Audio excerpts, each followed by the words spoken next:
Once upon a midnight dreary, while I pondered, weak and weary, over many a quaint and curious volume of forgotten lore, while I nodded, nearly napping, suddenly there came a tapping,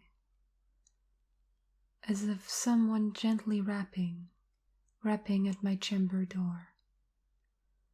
"'Tis some visitor," I muttered, tapping at my chamber door. Only this and nothing more. Ah, distinctly I remember. It was in the bleak December, and each separate dying ember wrought its ghost upon the floor. Eagerly I wished the morrow. Vainly I had sought to borrow from my book's surcease of sorrow. Sorrow for the lost Lenore, for the rare and radiant maiden whom the angels name Lenore, nameless here forevermore. And the silken sad, uncertain rustling of each purple curtain thrilled me, filled me with fantastic terrors never felt before, so that now, to still the beating of my heart, I stood repeating, "'Tis some visitor entreating entrance at my chamber door, some late visitor entreating entrance at my chamber door. This it is, and nothing more." Presently my soul grew stronger, hesitating then no longer. "Sir," said I, "or madam, truly your forgiveness I implore.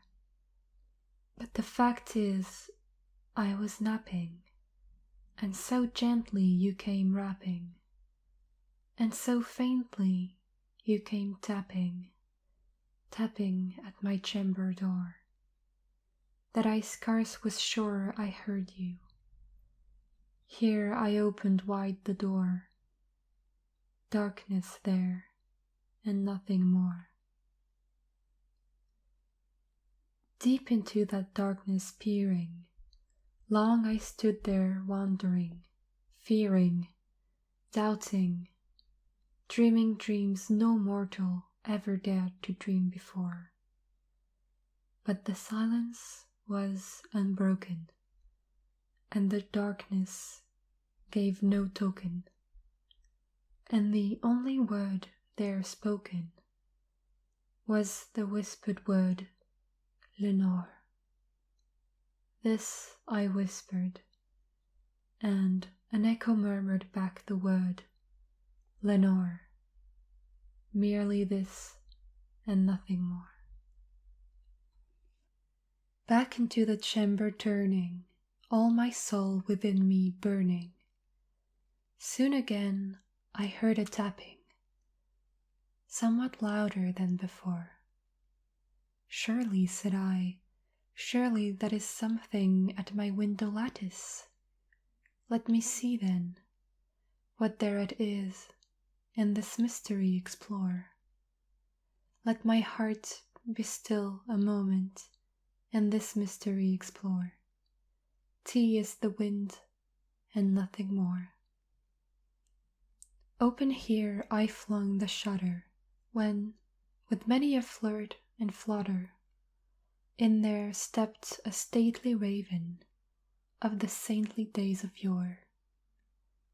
Not the least obeisance made he, not a minute stopped or stayed he, but, with mine of lord or lady, perched above my chamber door, perched upon a bust of Pallas just above my chamber door, perched and sat, and nothing more.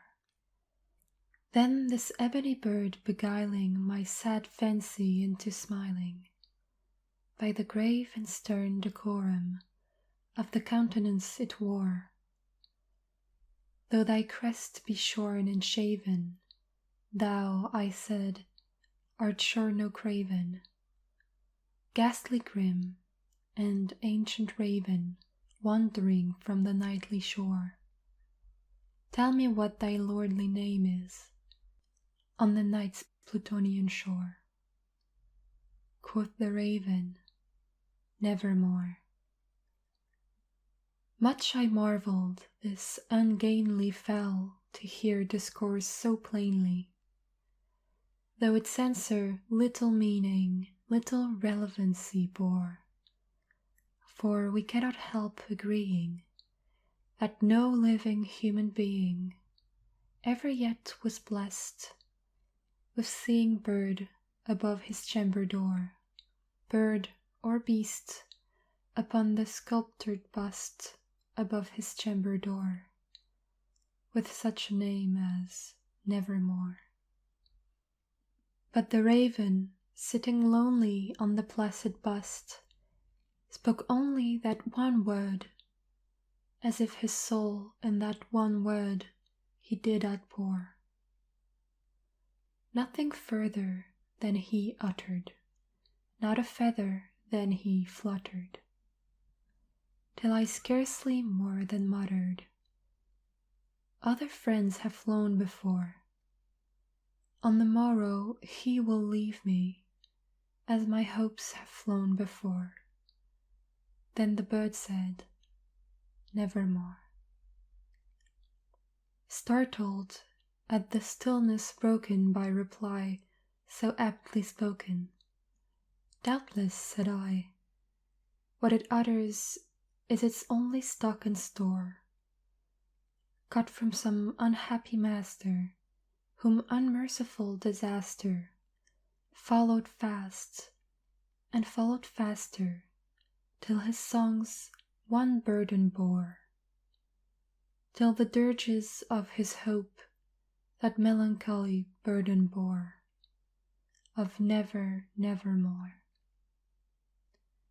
But the raven, still beguiling all my sad soul into smiling, straight I wheeled a cushioned seat in front of bird and bust and door.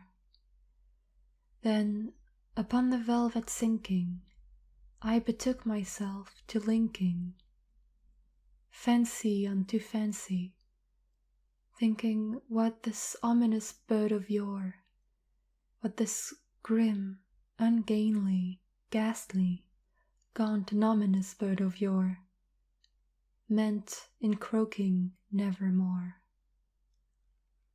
This I sat engaged in guessing, but no syllable expressing, to the fowl whose fiery eyes now burnt into my bosom's core. This and more I sat divining, with my head at ease reclining on the cushion's velvet lining that the lamplight gloated over, but whose velvet violet lining with the lamplight gloating over she shall press, ah, nevermore. Then, methought, the air grew denser, perfumed from an unseen censer, swung by seraphim, whose footfalls tingled on the tufted floor.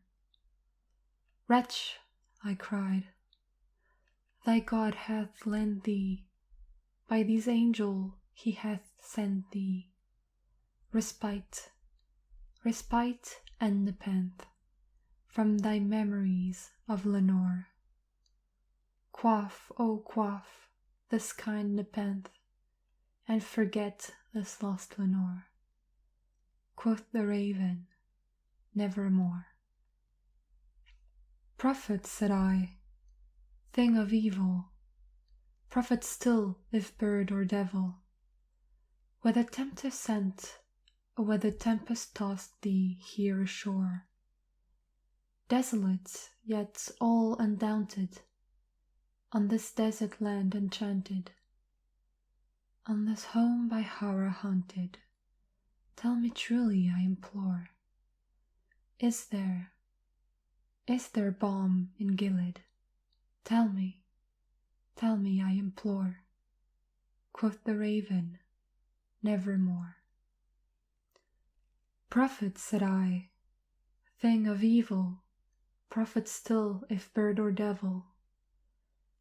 By that heaven that bends above us, by that God we both adore, tell this soul with sorrow laden if, within the distant Aidenn, it shall clasp a sainted maiden whom the angels name Lenore, clasp a rare and radiant maiden whom the angels name Lenore. Quoth the raven, nevermore. Be that word or sign of parting, bird or fiend, I shrieked, upstarting, get thee back into the tempest and the night's Plutonian shore. Leave no black plume as a token of that lie thy soul hath spoken. Leave my loneliness unbroken. Quit the bust above my door. Take thy beak from out my heart, and take thy form from off my door. Quoth the raven, nevermore. And the raven, never flitting, still is sitting on the pallid bust of Pallas just above my chamber door.